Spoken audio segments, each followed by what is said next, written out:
started? Have you started? I've not started yet. I'll start now. Sure. You need to be quiet, please. Right. Hello, listeners, and welcome to episode 16 of Picky Bastards. It's the show where we try and get you to take us seriously about our taste on music, while at least two of us are always wrong about everything. So first I'll introduce Matt, who thinks the Go Team are a good band. Hi, Matt. Which they are. Yep. Definitely Go right. Team, yeah. And now I will introduce Nick, who thinks that Mount Erie are better than Bon Iver. So two idiots trying to get you to take them seriously. Anyway, and then there's me, who's always right. Yeah. So this month we have 4 recently released albums, a classic album, and then I will be introducing an artist I love. So we have the recently released albums on NoName's Room 25, Mother of My Children by Black Belt Eagle Scout, A Romanticism by Moses Sumney, and Hunter by Anna Calvi. And then the classic is Baduizm by Erykah Badu. And then I'll be telling you, the listeners, and Matt and Nick why I love Frightened Rabbit. So I'm going to start with a question for Nick, which is, Nick, which album most closely matched your expectations? Well, I'd like to point out that it's actually impossible for an album to meet my expectations because, by definition, I don't know any of them. That's the point. Well, you may have expected... It's a challenging question to start with. I mean, you've heard of some of the artists. I have a little bit. So I'm going to go with one that I had Git. heard. I'm pretty pedantic, yeah.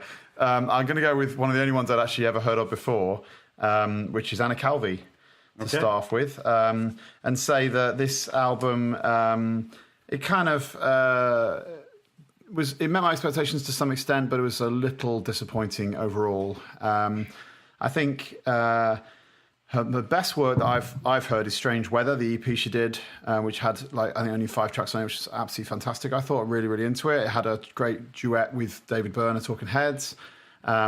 This album didn't bring a huge amount new to the table from that, and I felt like vocally I found it getting a little, her sort of way of singing, sort of intonation, was very stylized and was starting to get a little bit tired. I didn't hate this album. I'm not trying to make that point, but it was just got slightly frustrating at times that I kind of knew where it was going to be going. I think she stylistically always wants to write, I feel like she always wants to write Bond themes. That's what I've kind of noticed, and the best one of those is called Swimming Pool on this album, and I actually do like the song, but it is very much in a vein that she's tried before. So again, it didn't bring anything that fresh to the table for me. I think she's still, though, an excellent guitarist. She really has got some great guitar skills. I thought there was a brilliant song, Chain, quite near the end of the album, that was the best demonstration of that, I think, and was probably my favourite song on the album overall.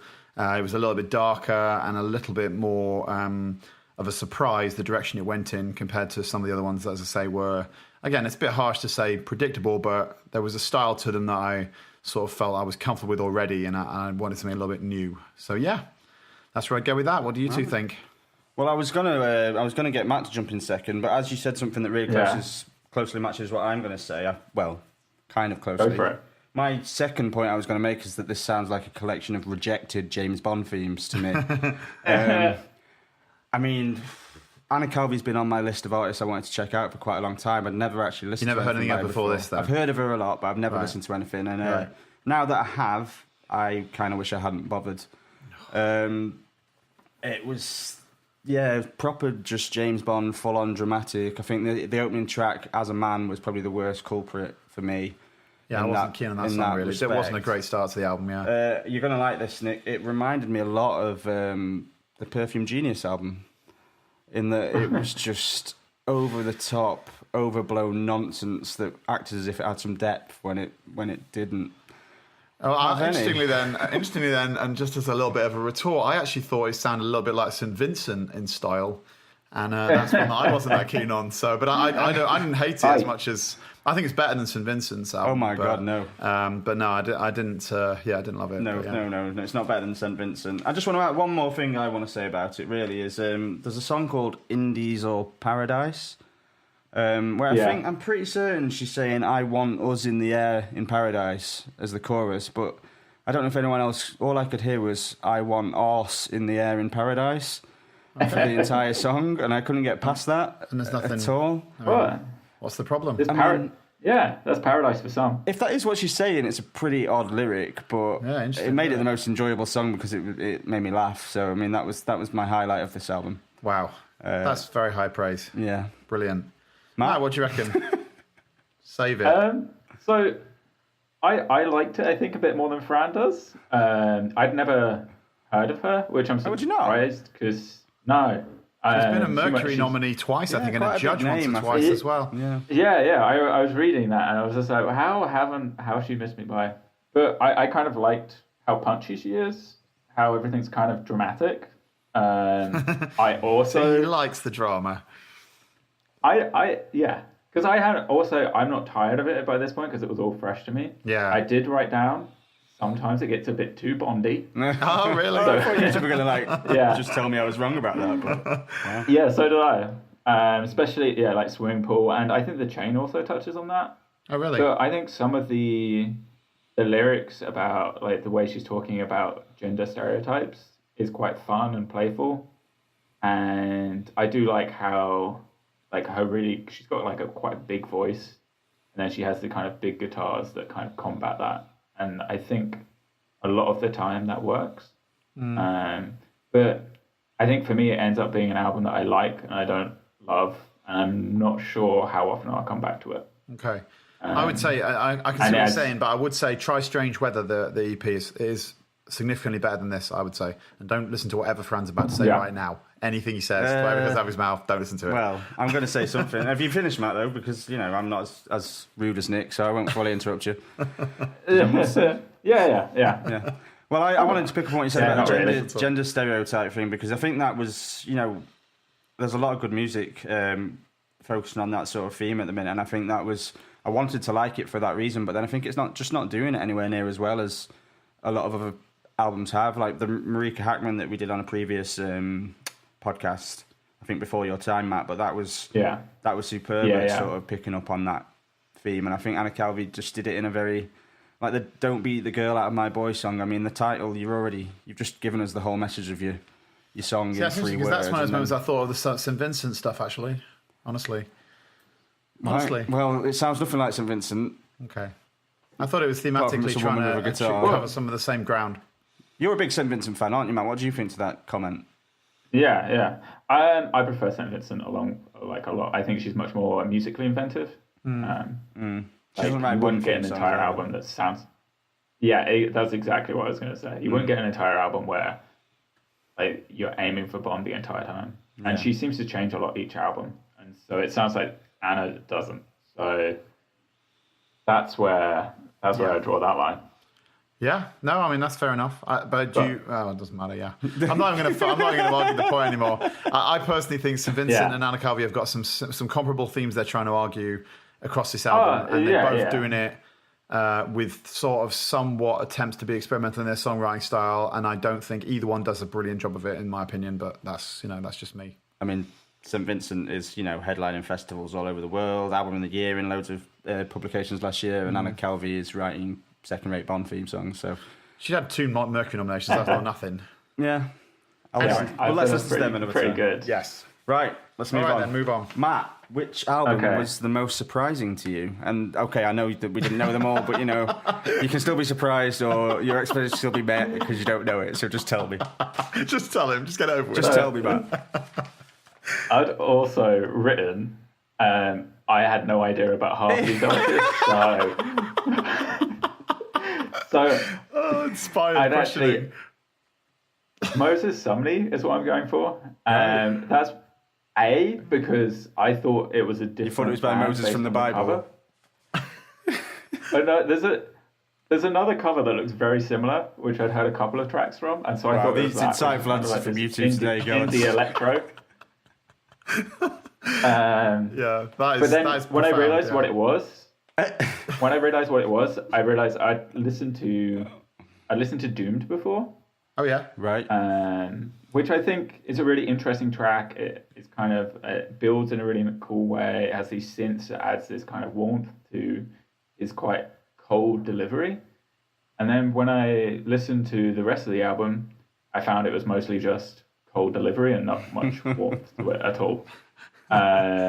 Which was surprising to you, which matches my question. So there you go. Yes, Yeah. that was surprising. And the Hi, other brought it surprising round. thing I found is that I quite liked it the first couple times I listened to it. And the more I listened to it, the less I liked it. I just kind of felt like I'm a big fan of Leanne LaHavis, and I feel like she does some of the same kind of approaches, the way she sings and some of the music she puts together, but she makes everything a bit more kind of just joyful in the way she does it.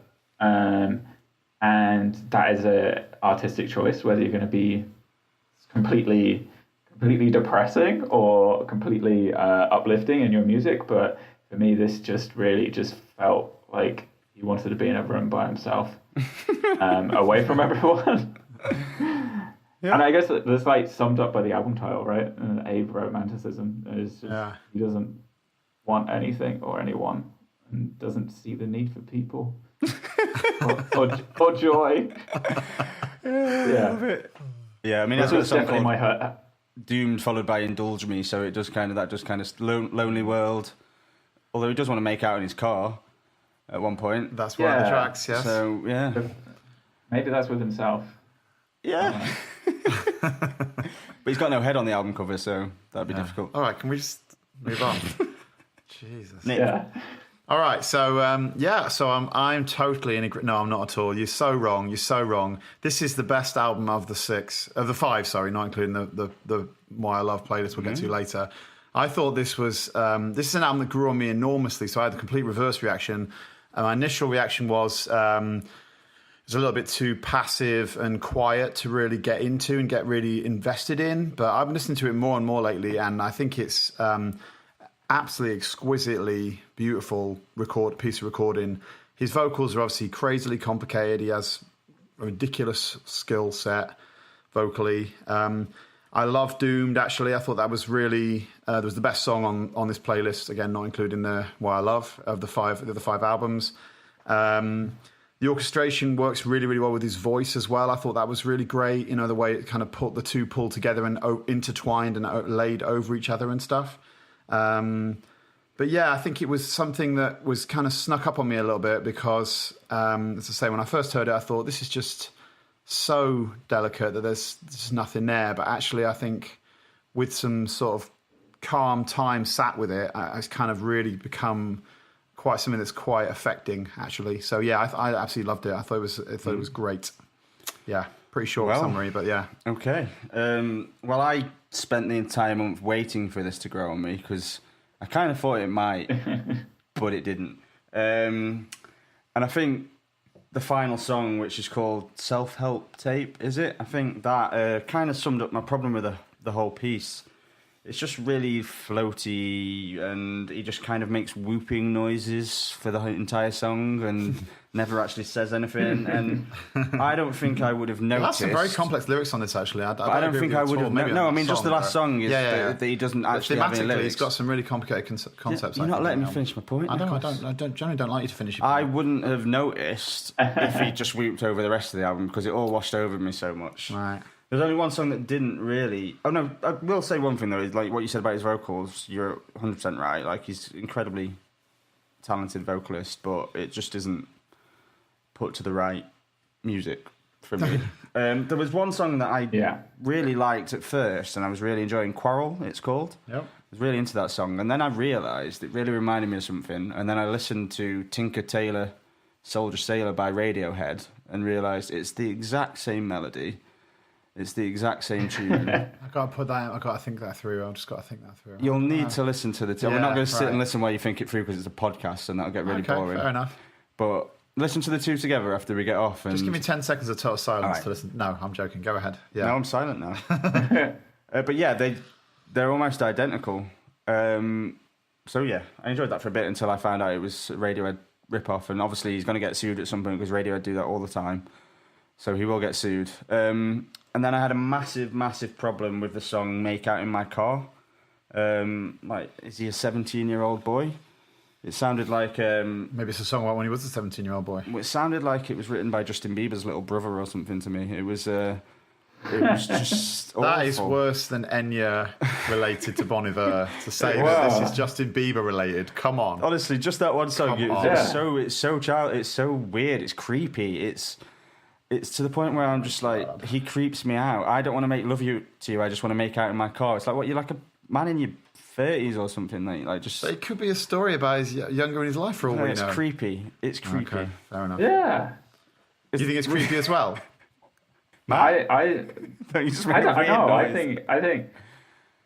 I think it's fine if you want to just like have a quick make out session in your car. It's a nothing pretty wrong with weird that. thing to write a song about on this, like, really, like you were saying, it's a really cold, sort of distant album, and then he's singing about making Yeah. out in this car. I don't know. Yeah. It just It creeped just- me out. It doesn't quite fit. Yeah, No, I agree with that. creepy. No, I don't think it's creepy.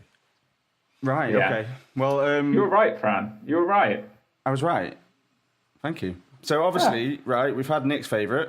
For some reason, Yep. it's Moses Sumney. But Yep. what's yours, Matt? I don't know.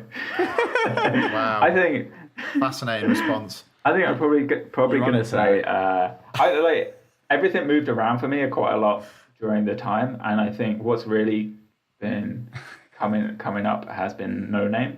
NoName. I think that's been the one I've been over the past week as I've been really listening to it more and more and more, Right. and that's the one I've been excited to listen to. And so, yeah, I think she's got a really interesting kind of mix of styles. She can do this kind of spoken word, but then she can also sing, and she can do this kind of rapid fire rapping. But even when she's like rapping so quickly, she's still able to, I think, convey quite a lot of emotion or tone that sometimes people lose when they're just going for speed, and similar speed that she raps at. And I think that's like most evident on Blaxploitation. There's points you can almost hear her smiling almost, and hear her laughing, even though it's kind of serious. Like the message of the song, she's kind of, I think in Blaxploitation, which I think that's my favorite song of hers, she let the clips deliver the really hard hitting messages, and then let her kind of lyrics kind of fall to the back a bit, but not to the detriment of the song. Just being relaxed and seeing the song as an overall piece. And yeah, and overall I was quite impressed with kind of how diverse the music was. Like the accompaniment would change from like strings to guitar to all kinds of kind of musical styles with it. I think I'm trying to remember, we were listening to, is it IMDb8? IMDb. I think I can't. IMDb, and we were kind of critical of the lack of, like, she obviously had a great voice, but she didn't really have the music to back it up. And I could see if she also didn't have the writing skills. We Yeah. I think as well. Stories, But if or she, yeah. but you could see, like, maybe if she had some of the kind of stronger music behind it, then maybe she could deliver something more closer to this. Yeah. Okay. Fran, what do you reckon? Well, I had mixed feelings on this album. I think you're right about Blaxploitation. I think it's a fantastic song, and I think the album starts really strongly. I think Self, the first, it's kind of a short intro song, but when she opens with the lines about my pussy teaching 9th grade English, my pussy wrote a thesis on colonialism. Yeah. And it's just like, yeah, you think you know where she's going with the album, and you think she's setting out a stall, and then Blaxploitation is outstanding. I think it's a brilliant song, and I think it's really urgent, it's really impressive, and she's just got a ridiculous flow on that song. But then I felt it dropped off a little bit. I felt Prayer Song, which is really lyrically very strong, and quite political again, but I think the beats were a bit weak and the flow was a bit weak on that song, and then it kind of became a problem at times throughout the album. I felt there was a few songs in a row. There was a Window, Don't Forget About Me, Regal, and then the final song, With You. No, the second to last song, sorry, which I felt were just a bit soft and a bit muddled, and that stopped it from being a great album. I think it's a good album, but it just falls short a bit too often for me. But then I think, just to go back to the song Ace, which features someone called Smino and then Saba, who we've covered on a previous podcast, they're all Chicago rappers, and I think this is just like a little celebration of how all of them have just kind of burst out recently and become really successful. And I think it's kind of that typical hip-hop story of, making out of the struggle, and it's a really strong song. But I think that's probably my favourite song alongside Blaxploitation, but then I think she also gets shown up a bit by Saba on that song, and you kind of see he's just a bit on another level to her, for me. Like, she's got it at times she's outstanding, but at times she's just a little bit too meandering for me. So it's a mixed bag for me, but not terrible, but, Okay, I'll jump in. I generally really like this album. I thought it was very much in the sort of Thundercats production model of live instrumentation and very lush and that in its production values. I thought there was a little bit of Kendrick in that as well, in the style of Pimp a Butterfly, production-wise. I thought her soft vocal delivery worked quite well all the way through and consistently. It was very kind of smooth and engaging and sort of intimate, cozy, which I really liked. I thought it was lyrically pretty clever as well. And I also thought, just to totally go against Fran, that the album actually built up towards the better stuff was towards the end of the album, actually, particularly musically. My favourite was Part of Me, which has a crazy off-time beat, which I thought was really, really great and reminded me of Sampa the Great, actually. I was going to ask it was like a little bit of a Sampa the Great connection. Type of thing. If we did that quite a while ago, Matt, if you may have heard Matt it. recommended Sampa the Great to me. That's why I picked it for the podcast originally. Do you know it then? Yeah. And then I actually thought the last few songs were really strong. Part of Me, I thought With You actually was a really strong track, which Fran just slated. But so to me, it was a solid album. It was a nice sort of gentle sort of way into this playlist, and I enjoyed pretty much all of it. Actually, I thought it was good. I don't know if it's as good as Saba. And I'm certainly not saying it's as good as like Pimp a Butterfly, but it has something going for it that's worth checking out. I recommend people have a listen. Oh, I agree. It's worth it, and I didn't really want to slate any of it. I just think some of it's much stronger than other parts. So I think it kind of was a bit too mixed for me to really think it's a great album. But it is. I did enjoy it, and I do think you're being too nice, Fran. Well, we've just slated a couple of albums. We've slated a couple of albums. After last month's podcast where we didn't slate anything, we've been quite... We received criticism on that. Did we? From Sam. Well... Our previous guest, he was like, you can't be that friendly. It's not allowed. Whatever, Sam. Whatever. Right, well, I'm going to go on and talk about my favourite. Yes. Which was this month's classic, Erykah Badu's Baduizm. I was kind of blown away by it, actually. I think, for me, it does exactly what when we pick a classic album, when we first decided we were going to do a classic album, this did exactly what that should do for me, and that's made me wonder why it's not been in my life a lot more, and why I've waited so long to listen to it.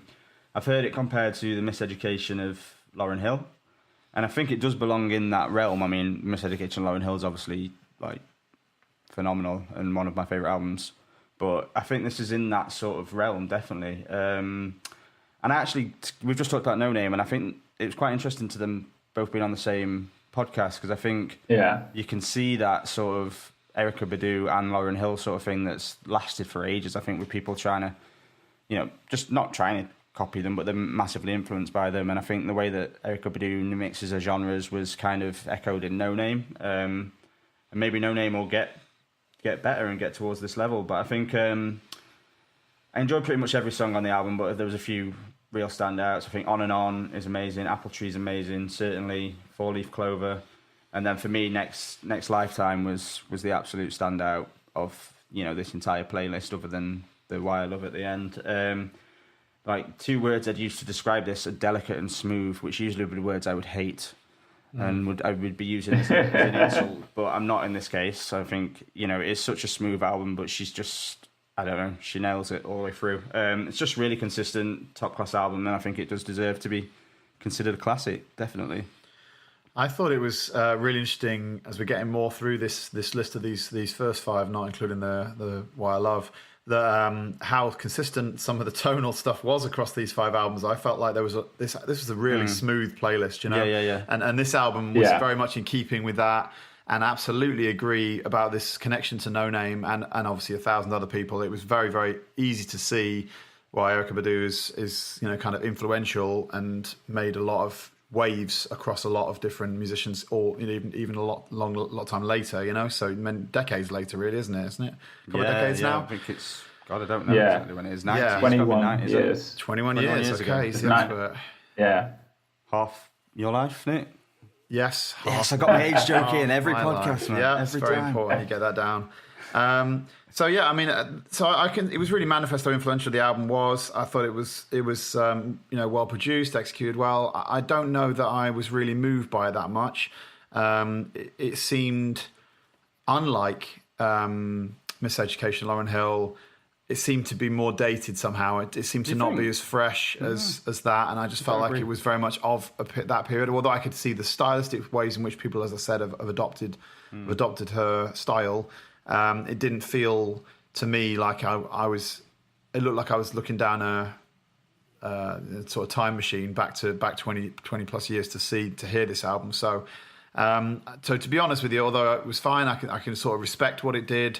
I very much doubt I'll go back to it. I'd be very surprised if I listened to it again. It just seemed to do what it said it would do. I wasn't surprised that it was important because everyone's always told me how important it is. But I wasn't moved by it. So, when I asked you which one would most closely match your expectations, you just said that this completely matched your expectations. So, should we start the whole podcast again? Start again. Let's just scrabble. I just want to keep pointing out that my questions were good questions. Oh, they were amazing. Your questions. They were good questions. Fran, you should be really impressed with your questions. Well done. Just failed. Congratulations. Round of applause for Fran. Yeah, I'm still not convinced. All right, what do you reckon then, Matt, of this one? I pretty much the same as Nick. I enjoyed listening to it a lot, but there were, and I can see exactly why it's a classic, but there are certain elements that were a bit too much for me. Like, I'll start with a negative.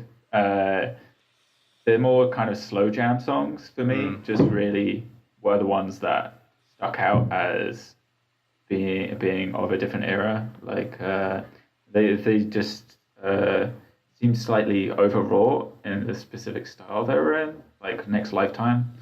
The best song on the album, I mean. But yeah, the best song on the album. Yeah, I'm not into it. That one. Yeah. Best one on the album, yeah. That's the one. But I did. Overall, though, you can see how much of an influence it has. Specifically, calling out some of the stuff that we've listened to on this, like Georgia Smith, obviously. Just taken all of the whole playbook from this. And even Janelle Monáe, who was collaborating with the Coop that we listened to, you can see that she's heavily influenced as well. And the other thing I thought was interesting to listen to, like a specific song, was which I enjoyed the most, was The Other Side of the Game. Just because in the back of us listening to other classics, like from Nas and from Biggie, it was quite interesting to hear kind of a different portrait of kind of what was going on, this kind of idea of the impact of the hustle on family life. That's a really good point, actually, because I enjoyed that song, but I hadn't tied it to the other albums, and actually that makes a lot of sense. Yeah. Good point, Matt. Hold on to this moment, really Matt. He's just complimented you personally. Just really take a moment. I'm keeping it all. It's in the bank. But it was really interesting the way it finishes, because she actually, after almost scolding like her other half for not being there because he's out running around, she actually finishes with saying she gets it and she understands and this is just the way it is. And I just found that really kind of an interesting point of view to hold. But yeah, things are complicated, right? And so you can't just be all kind of, I guess, all against it. Yeah. When society's all fucked up as well. It was cool. So I like that one a lot. Right. But yeah, I'm not sure if I'll come back to it. to be honest. I will. I starred a few Anytime. songs. I'll put them in a playlist. That'll do me. Cool. Just while we're talking about how influential she is, I just wondered if either of you have seen the sort of very popular meme about Erykah Badu that goes around. It's called Rappers Before and After Erykah Badu, because she's dated Common, she's dated Andre 3000, and several others. Yeah, and there's just this thing on Twitter where they've got pictures of them before where they're all dressed in the Adidas and the little Kangol hats and everything, and then they've been out with Erykah Badu for 2 years, and suddenly they're all dressed like the yoga teachers or like the. No, it's worth a look up just to see the whole thing. It's amazing. That's pretty great. So yeah, worth checking that out. She's obviously influential in many ways, but yeah, great album. I thought. All right, so we got one left, I think, of the normal list, which is Black Belt Eagle Scout, Mother of My Child. Matt, do you want to introduce us to that? Do you want to start this one? Oh, have I not started one? No, you haven't started one. Go for it. Yeah, go for it, Fran. Yeah, I mean, this was, I thought, really interesting to listen to after I've looked back at some of our previous playlists. I think these were both for you as well, Matt, where we covered Soccer Mommy's Clean and Jay Som's Everybody Works. And I kind of saw this in a similar vein, but when I say it reminded me of them, I think more that this album should be the blueprint for what they were trying to achieve. I think kind of it's like a real simple album, really beautiful songs, changes in genre a little bit throughout like they both did, but I think Black Belt Eagle Scout really nailed it. I think and it is the simplicity of it that I think really works. I mean she's got a really interesting backstory which I'm hoping Matt is going to tell us more about, because I think he knows more about it than I do. But I think each song stays on target, stays on track, and she changes it up between the songs. But I think kind of each one sounds like a well-constructed, whole, whereas maybe with some of the ones I was just comparing it to, that didn't always happen. And also, I think just the lyrics are quite abstract and complex in a little way, even though the music's simple. But then, even though they're complex ideas, some of the songs are just a refrain repeated, like the opening song, Soft Stud. She just keeps repeating, need you, want you, know you're taken, which is kind of simplistic, but the way she delivers it just makes it really meaningful, I think. So I think it's a really strong album, and I think there's a few really great songs, and Soft Stud, the first one's one of them, Keyboard's great, Yard's great, and a few others. I thought it was really strong. So yeah. Shall I jump in? Yeah, sure. Go for it. I have kind of a weird sort of reaction to this album in a way. So I'll say that the first song, Soft Stud, which I think was a single, I think, really drew me in early on. And it was really because it was so much in the style of Breeders / Belly from the 90s that I really got into that like sort of relentless beat, but not like played really hard. And then the kind of distortion, but very controlled distortion. It's like boxed off, like musically. I thought that was kind of cool. After that moment, the album sort of seemed to tail off for me initially, and everything seemed to be, again, it's in keeping with this whole playlist. It feels like very soft and mellow and chilled, to the point where I sort of felt like it lost a lot of its enthusiasm. But actually, as I've gone through over the course of the last month, I almost want to flip that on its head, honestly, and say that, to me, Soft Stud is the song that doesn't fit with the rest of this album, and that's not a great thing for Soft Stud. I think Soft Stud is too much the single, too much like the sort of, I don't want to say, it's not a pop song, but the more chartable, sellable song. And the others where there's more delicacy and intricacy are kind of concealed behind it, kind of behind a wall of it, and that's unfortunate. So actually, I like the album in both periods. First of all, I just like the opening song, and then not the rest of it, and then later on, I like the rest of it, not the opening song. So kind of flipped on its head, like really. It all, don't you? But That's overall, yeah. No, I don't dislike the album overall, but I do think that choice of that single going first was a difficult choice for them to make, I'm assuming, because they were trying to make an album that would obviously get some traction. But I don't know if it was actually the best thing, musically speaking, for them to do. So that's kind of where I sit with it. What do you think, Matt? Yeah, I agree in a lot of ways. Like, I'd heard Soft Stud. That's why I put the album, suggested the album. Right. But like you, I actually prefer a lot of the rest of the album to Soft Stud. I think she does a really nice job of kind of having this comfortable level of sparseness in the music. Yep. And kind of balances it quite nicely between not kind of putting too much in, but not leaving it to the point where you get something like Moses Sumney and it's just empty and despairing.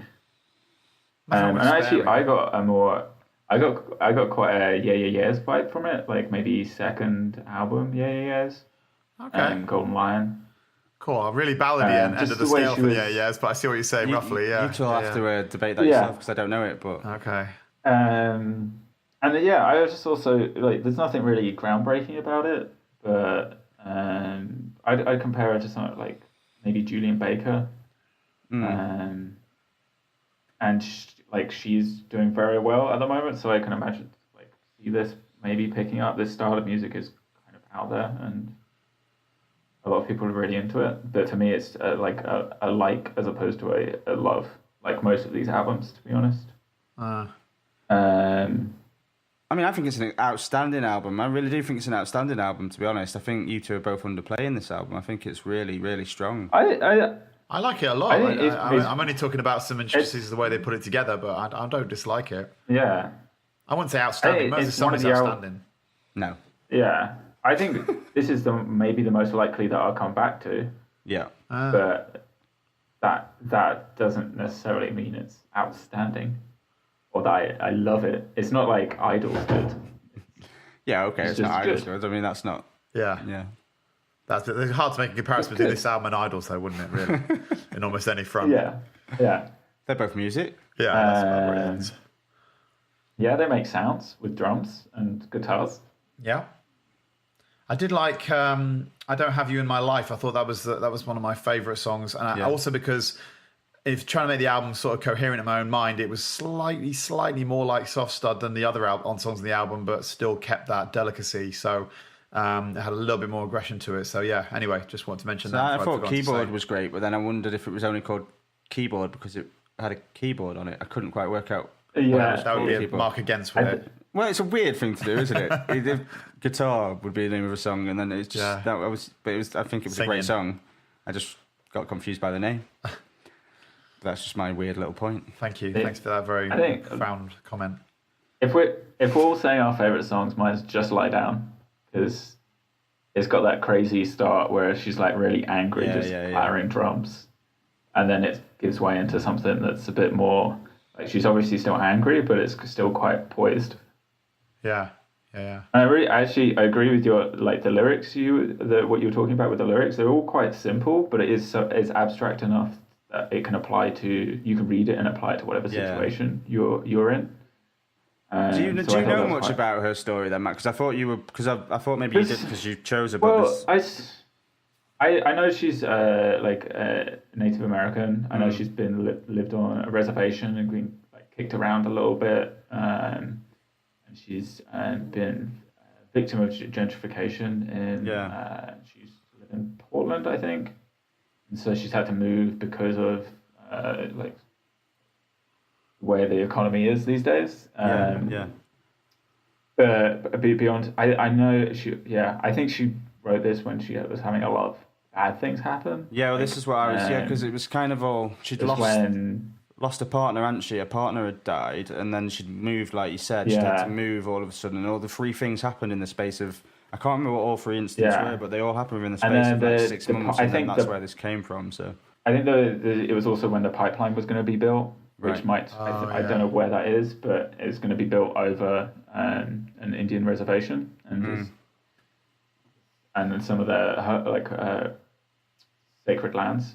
Yeah. And so she had a lot of people protesting there, a lot of her people. So. Yep. You're right. That's what I read. But I mostly picked it because I'd never knowingly listened to a Native American artist, and I thought it'd be interesting. And I think it was. It certainly was. It was. I agree with that. Yeah. Definitely. Cool.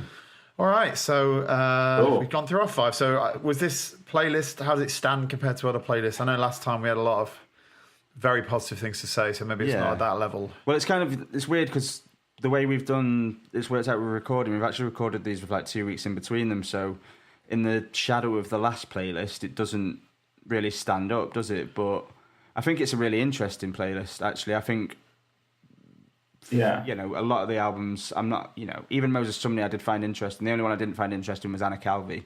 The others I did find interesting, at least, and in a good standard. And I think, yeah, it's like you said, though, having a playlist where actually things were really relatively similar throughout the album. I can't get over that. It was the most weird, surreal, like somebody put it together for like smooth evening, you know? It's like you'd play it in a jazz bar, wouldn't you, where music. someone's drinking cocktails. And so it was sometimes hard to get past that mood for me. If we'd had idols in the middle of it, that might have been interesting, for something to wake us up a little bit. What do you think, Matt, as a playlist as a whole? I think it was good. It was one of the better ones we've listened to as a whole. But I don't think there was any album that really just grabbed me in any way. Yeah. Like all of them got my attention, but none of them like drew me all the way in.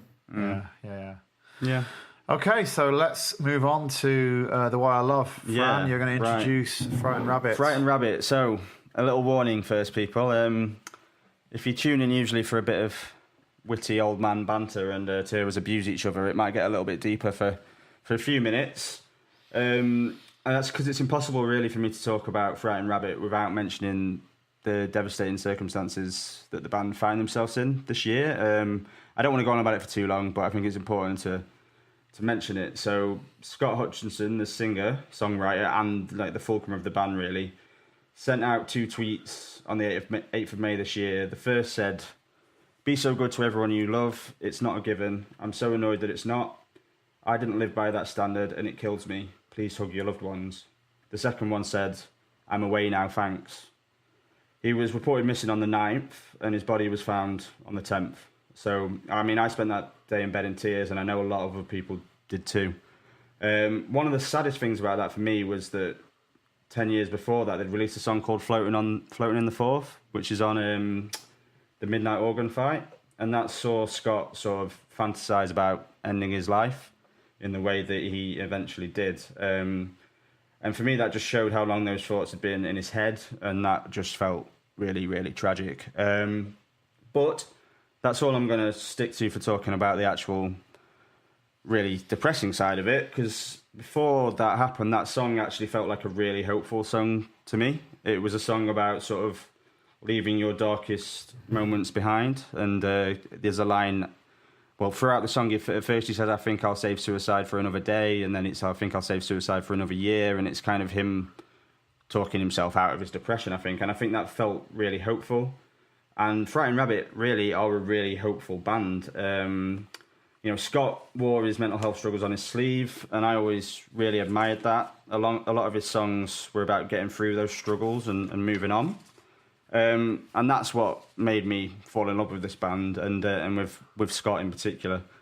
So as someone who's struggled with different levels of depression, anxiety, and since my teens, really, at times, Scott's songwriting made me feel kind of normal. It made me feel okay. It made me feel helpful. And the songs throughout the back catalogue, they're examples of this, but I'm going to stick to the ones I included on the playlist. So there's Modern Leper. This is the most open song about depression I've ever heard, I think. But it also talks about having other people in your life and how that can help you through. There's the song Keep Yourself Warm, which again talks about having a connection with other people, but how only the right connections really give you hope. And there's a few more songs that do that. There's The Loneliness and the Scream, and there's a song called A Lick of Paint, which finished this playlist. Then there's other songs like Nitrous Gas that talk about accepting your own mental health issues and just finding a way through them. So there's a line in that which is, "If happiness won't live with me, I think I can live with that," which I think is particularly powerful. So all these songs talk about community, they talk about human connection, they talk about reaching out for support. And for me, that's what Frightened Rabbit represent, and also what they've come to represent even more strongly since Scott's death. So I'm not much of a fan of social media in general. I think it's a nightmare. But I'm in a Facebook group called Frightened Rabbit Recognition, and I just wanted to talk about that a little bit because since he died, it's been the most sort of amazing place to be. So you see people every day supporting other people through mental health crises on there. There's a couple of admins there who've become like therapists to 4,000 people who are in the group, and just they're available for people to talk to send messages to. We've seen thousands of pounds raised for suicide prevention charities. You've seen really good friendships formed, and you've even seen one couple get together who are now posting photos of each other regularly, which is kind of mad. There was also a campaign through that group where members of the group were going out and sticking messages of hope on regular suicide spots across the world, and actually we've heard stories of people seeing those messages and coming back from the brink. So pretty amazing. There's been a woman making these crosses out of jewelry, making jewelry that's got a cross that's on the front of one of Frightened Rabbit's EPs, and she's been selling them for charity and has made tens of thousands of pounds. And then there's some other stickers that a guy's been sending around to everyone to stick up in places that say, they've got the line from Head Rolls Off where he says, "Make tiny changes to Earth," and again made thousands of pounds with that. And that line, "Make tiny changes to Earth," has become kind of a mantra for fans of the band, and people are doing all sorts of positive things. So personally, I'm planning a sponsored walk and on the anniversary of his death, and also my own personal tiny change. The week that he died, I picked up a guitar after 34 years of saying I was going to learn, and I'm now progressing pretty well. So yeah, so the impact of him dying has been huge, and I know I've talked a lot about that and about him as much as I've talked about the music, but really you can't separate the two, because it's a band that is formed around this guy and his lyrics, his amazing story. And that's why I sent you guys a short playlist of videos to watch, because I thought they might give a little bit of a sense of his personality as much as the music. Has that playlist been up on the Twitter as well, by the way? It's not been yet, but I will put it up out. afterwards, Yeah, that'd be great, definitely. yeah. So within those videos, there's one of Modern Leper, and there's one of a song called Snake, which I think show the man at his best, his funniest, while also showing that even when he's funny, there's always that sadness sort of hanging over him. But I'm going to move away from that. I'm going to talk a little bit more about the music. Scott's the only one I've mentioned so far, but they're an immensely talented band, and they'll continue to make music in some way or another, I'm sure. But the band's changed members quite a lot over the years, but Scott's brother Grant has always been a constant on the drums. He's an absolutely outstanding drummer, and he makes the best drumming faces I've ever seen in my life. If you want to see some drumming faces, then watch some more of their videos. But the big thing for me, as with many bands that I choose to introduce on this podcast, is the lyrics. So I've asked you guys to pick up a couple of lyrics, and I'll come back to you once I've told you if they were my favourites. So Midnight Organ Fight, which I included the whole album on the playlist. I'm sorry guys, but I just couldn't move anything. That album came to me while I was just getting over a really bad breakup, and so one line that stuck out to me was from Good Arms versus Bad Arms, and it's the line, "I am armed with the past and the will and a brick. I might not want you back, but I want to kill him." Fantastic. For the same reasons, almost the whole of the song, "My Backwards Walk," gives me tingles. The lines, "I'm working on my faults and cracks, filling in the blanks and gaps, and I'm working on erasing you. I just don't have the proper tools." And then I think the song Head Rolls Off, there's not many better opening lines than, "Jesus is just a Spanish boy's name. How come one man got so much fame?" Brilliant. Loneliness and the Scream is a song about the theme of depression again, but there's the line, "The scream to fill 1,000 black balloons with air," I think is a really resonates with people who have known what it's like to sort of struggle. And I'll just finish with a beautiful line from the song "I Wish I Was Sober," where it says, "Free pour the fruitless thought, it's far too late to speak so much, but," and it kind of just ends on that ellipsis, which I think is very clever. But anyway, I've spoken forever. I could go on for longer, but I won't at this point. I don't know if you guys want to start with some of the lyrics you've picked out, or if you just want to give me your thoughts on the band or anything that I've spoken about, and we'll come back to the lyrics after. Who wants to go? Matt, why don't you go? Okay. Well, first of all, I just want to say, lyrically, that entire analogy that he uses for Modern Leper, and just the entire song lyrically, is phenomenal. Yeah. Looking at some other ones, I really often like the punchline of a song, and so the refrain of "It takes more than fucking someone to stay warm," which he echoes forward over and over again for "Keep yourself warm," is such a simple sentiment, and the use of swearing in it as well just kind of emphasizes the emotion behind it, I think. in a really kind of is simple, but it's very, very effective, which I think underlines a lot of what he does. Yeah. And overall, I hadn't listened to these guys since either Midnight Organ Fight. Yeah. For no particular reason. I think just there was a lot of indie rock at that time, and this is one that fell by the wayside, and I really, really enjoyed going back to listen to this and then expand beyond that. And seeing, like you're saying, seeing his, I didn't realize how charismatic. I expected him to be a super depressing guy, but watching the videos you sent me, especially Snake, which Snake is now my new favorite Frying Rabbit song. It's a funny so story goofy, about Snake. I'll go into more at the end, but yeah, but how charismatic he is while he's telling that story is just it is great. I really enjoyed getting back into this. Brilliant. What do you reckon, Nick?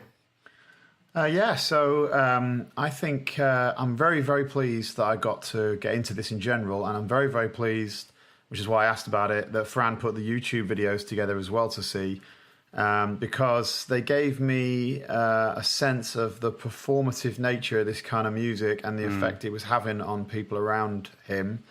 I was not familiar. I'd heard the name of the band, and that was literally it. I had no familiarity at all with this band until now. Except for the dreadful story, of course, that I heard about in the news earlier this year. So the videos were particularly the "Keep Yourself Warm" video from that YouTube playlist showed two things really to me. I mean, the song itself is very strong and lyrically very, very clever. It showed the devotion of his following, as he pretty much every single person in the room sang every single word, and he to the point where he didn't really sing much of the song himself. He pretty much let them take it over from him. And then secondly, the look on his face as they sort of took that over, and his attempt to kind of reconcile himself there. I felt, maybe I am speculating, that he kind of was trying to wrestle with that kind of, that's an intense experience to have 100 people in a small little venue, 100 people shouting your lyrics right at you as you're trying to do the song. It must be a strange and surreal thing. And the video is very well captures that, and it captured a really good song, you know. So obviously he's quite a songwriter. He's very open. He's very honest. I'll come back to open in a minute, but he's very honest. He's very concise, and the songs are not dressed in a lot of complex intellectualisms that don't need to be there. He really drives at what he needs to get to, and he does so very, very successfly. I actually personally, although I'd liked all the band stuff, I personally prefer the solo performances a bit to the stripped back performances, I should say, to the ones with the full band.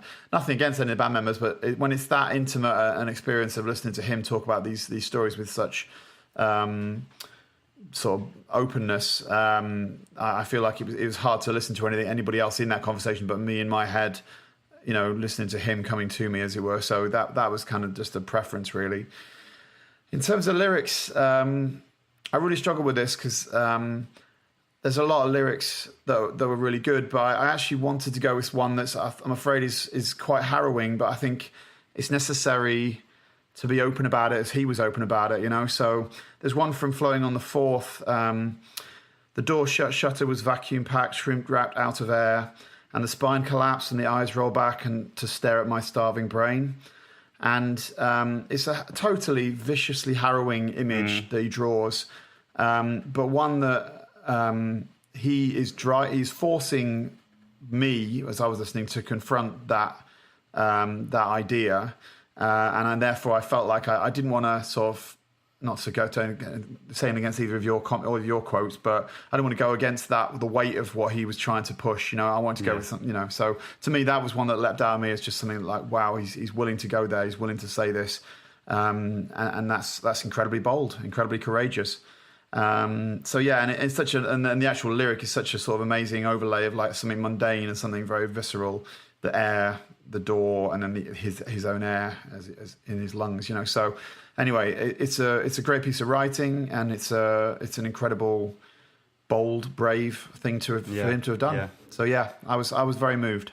And I think that's the big thing with him. And I think what you say about the, enjoying the stripped back versions is not a rare thing, actually. It's, but I think that's what a lot of people love about this band is that they can write the songs they write and they can be good as they are. But then also you can catch a Scott show when he's touring on his own and they can be just as good. You're not missing anything by that. But I think I just want to pick up what you're saying about the lyrics because there's a couple of other lyrics actually similarly to that one that you pointed out, Nick. There's one in the song Yes, I Would, where it's, I wonder if they'd notice if I'm not around, the loss of a lonely man never makes much of a sound, which again is him obviously thinking forward. Yeah. And I think that the loss of a lonely man never makes much of a sound. Well, I mean, I've never seen such a sound around someone after they've passed.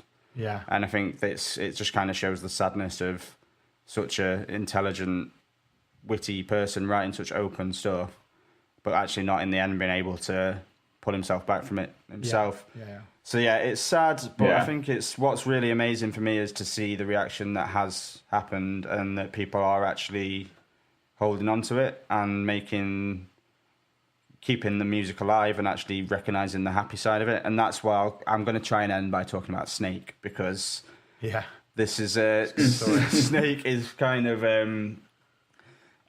it's one of those songs that the video that I showed you where he kind of describes it all the way through. He talks about how there's a line about them driving back in wheels and how that's what they used to call the car, him and his ex-girlfriend, and how the song's all based around a draft excluder that she bought for him and that he tried to travel to New York when she moved there and he just went there with just this draft excluder to try and win her back and show her how much he loved her.